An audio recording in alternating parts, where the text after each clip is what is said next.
స్కంద మహాపురాణంలో చెప్పబడిన ఒక గాథను మనం తెలుసుకోవాలి. పూర్వం కీర్తిముఖుడు అనే రాక్షసుడు బ్రహ్మదేవుని మెప్పించేందుకు ఘోరమైన తపస్సు చేశాడు. ఆ తపస్సుకు మెచ్చిన బ్రహ్మదేవుడు అతనికి అనేక వరములను ప్రసాదించాడు. బ్రహ్మదేవుడు కీర్తిముఖుడికి వరాలిచ్చారు. అతని శక్తి మరింత విస్తరించగా, దేవతలే నన్ను చూసి భయపడాలి. కీర్తిముఖుడు సమస్త భువనాల్లోని సంపదలను తన సొంతం చేసుకున్నాడు. శక్తి పెరిగింది, సంపద చేరింది. సర్వభువనాలు నా అధీనంలో ఉన్నాయి.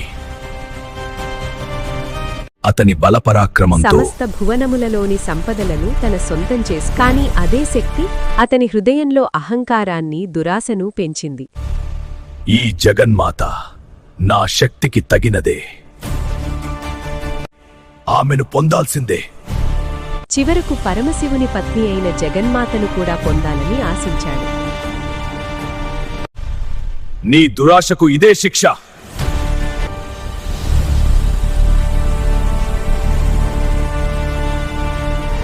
ఆ దురాశను చూసి మహేశ్వరుడు కోపించాడు. కీర్తిముఖుడిని మృంగివేయమని అతి భీకరమైన అగ్నిని సృష్టించాడు.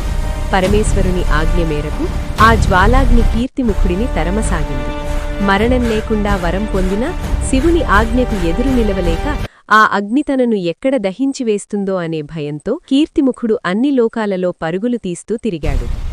ఎక్కడికి వెళ్ళినా ఈ అగ్ని నన్ను వెంటాడుతోంది. ఎక్కడికి వెళ్ళినా ఈ అగ్ని నన్ను వెంటాడుతోంది. చివరకు ఆ అగ్ని ప్రతాపానికి తట్టుకోలేక పరమశివుని శరణు వేడాడు. భక్త సులభుడైన భోళాశంకరుడు ఆ రాక్షసుణ్ణి రక్షించేందుకు ఆ అగ్నిని ఉపసంహరించి తన నుదుట మూడవ కన్నుగా ధరించాడు. రక్షణ పొందిన తర్వాత కీర్తిముఖుడు తనకు విపరీతమైన ఆకలిగా ఉందని, తినటానికి ఏదైనా పదార్థాన్ని చూపమని మహాదేవుని కోరాడు. అప్పుడు శివుడు యుక్తిగా, నిన్ను నువ్వే తిను అని ఆజ్ఞ ఇచ్చాడు.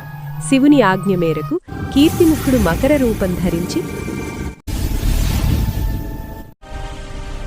మీ ఆజ్ఞే నా ధర్మం ప్రభో.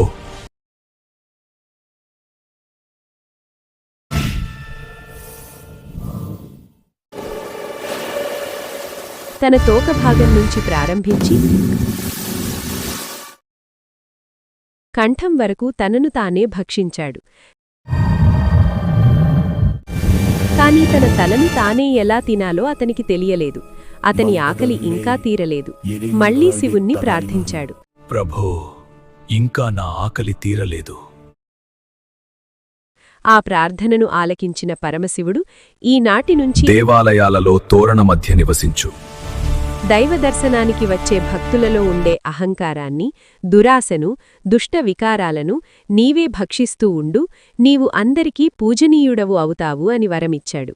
ఆనాటి నుంచి కీర్తిముఖుడు దేవాలయాలలో దేవతా విగ్రహాల వెనుక ఉన్న తోరణ మధ్యభాగాన్ని తన రాక్షస ముఖంతో అధిష్ఠించి భక్తులలోని అహంకారాన్ని కబళిస్తూ దైవమార్గానికి అడ్డుగా నిలిచే దుర్గుణాలను తొలగిస్తున్నాడు. ఈ కారణంగానే దేవతామూర్తుల వెనుక మధ్యభాగంలో అమర్చబడిన ఆ తోరణానికే మకర తోరణం అని పేరు వచ్చింది. అహంకారాన్ని విడిచినవాడే దైవానికి చేరువవుతాడు. పరస్త్రీని పొందాలనుకున్నవాడు శివయ్య చేతిలో నశిస్తాడు. నా సందేశం నచ్చితే లైక్ చేయండి, సబ్స్క్రైబ్ చేసుకోండి. ఓం నమః శివాయ అని కామెంట్ చేయండి.